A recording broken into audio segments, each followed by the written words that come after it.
Hello, and welcome to Punk Rock Tabletop. This week I'm talking about the 2005 revised and reprinted edition of Arkham Horror, released by Fantasy Flight Games.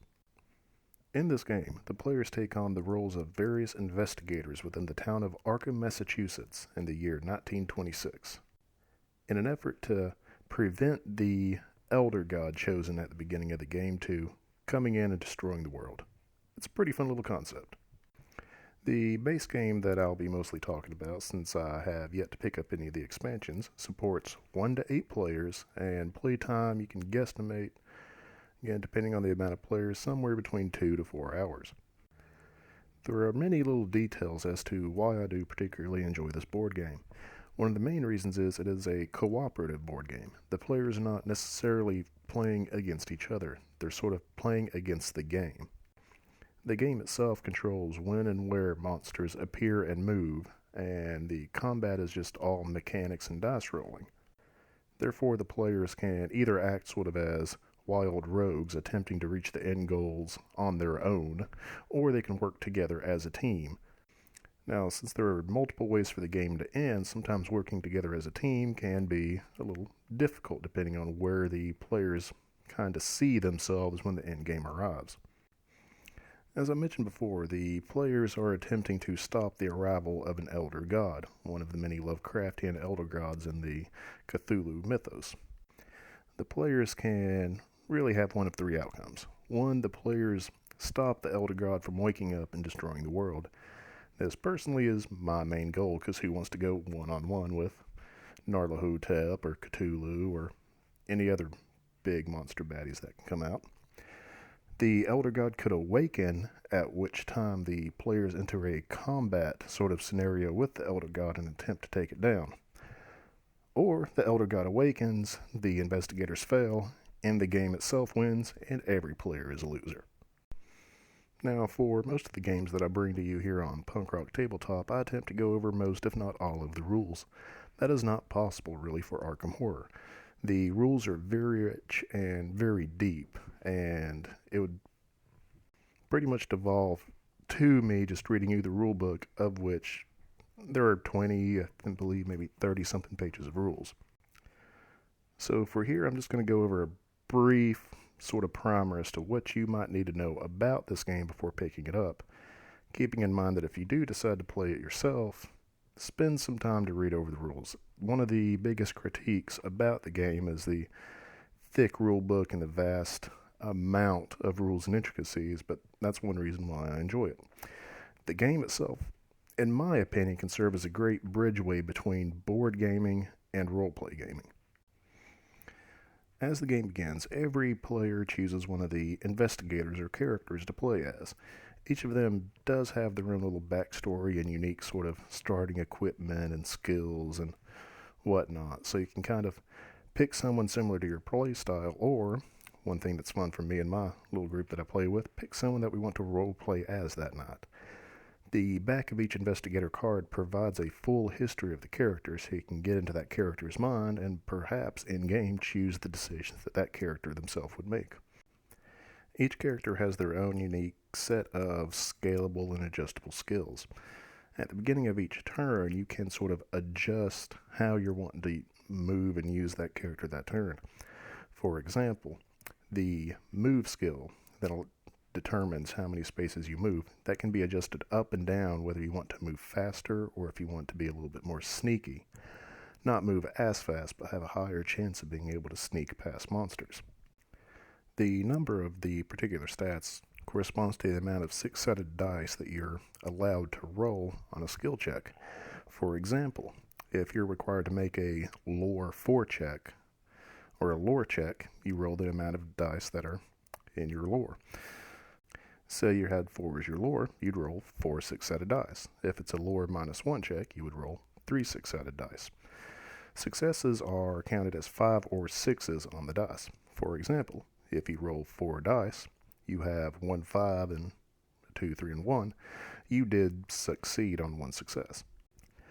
Now, some skill checks, and particularly in combat, might require more than 1 success, in which case just count all the 5s and 6s, total the amount of dice that are successes, and decide whether you pass or fail based off of that.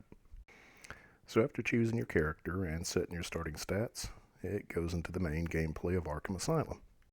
Now, it being a cooperative game uses what I call a shared turn.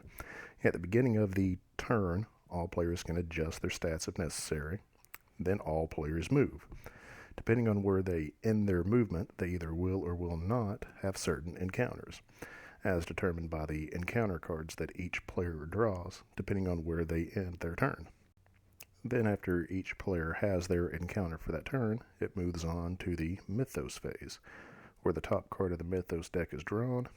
Do whatever it says. Sometimes those Mythos cards have an ongoing effect until canceled by another ongoing effect. And then the turn starts again. Now, your main goal during your turn and during the gameplay is to close portals and gates that are opening to the other realms of existence within the Lovecraftian mythos. During the mythos phase, a different gate will open somewhere in the town. It is the goals of the investigators, if they're wishing to prevent the Elder God from being summoned, to go through the gates into the alternate realms, whether they be the dream world or wherever. They'll have 2 turns of encounters there, sometimes more, sometimes less, just depending on what happens. Then they'll come back out of the gate. For the turns that take place after going through the gates, the player continues to try to close that said gate. Depending on the amount of players, how many monsters the other players have killed and whatnot, a certain number of gates are required to prevent the awakening of the Elder God. Now, when the particular god awakens is all dependent on the god. Each different Elder God chosen at the beginning of the game, either randomly or on purpose, has a set number of turns that happen in the game before they awaken. For some groups of investigators, just depending on the play style or who the characters or who the players actually chose, it may actually be easier to spend the game preparing oneself for the coming of the Elder God and attempt to win the game via combat there at the end.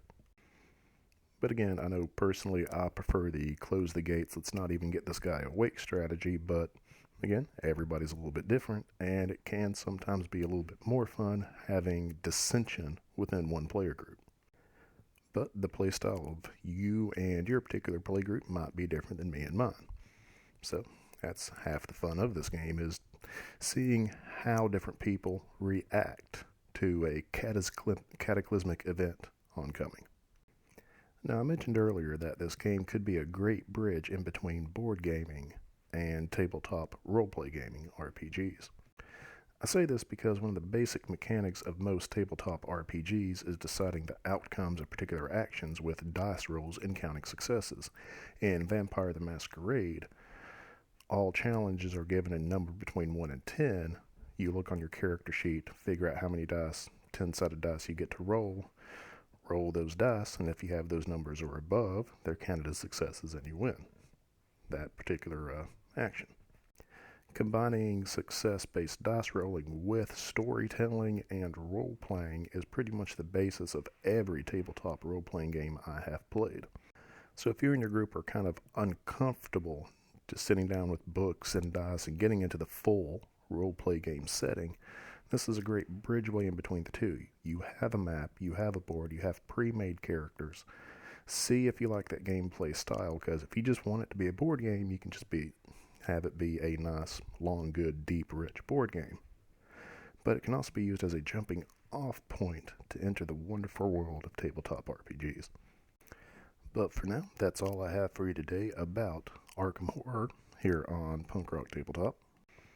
As always, feel free to go to www.theculturecache.com, your one-stop shop for culture that matters to you, to check out all of my articles and videos about tabletop gaming.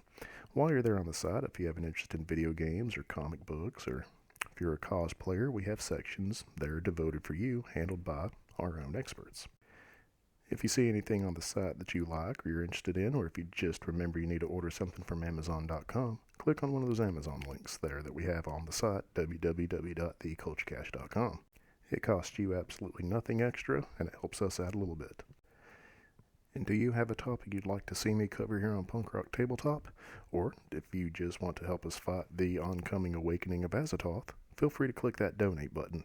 It may or may not fulfill every wish and desire you've ever had.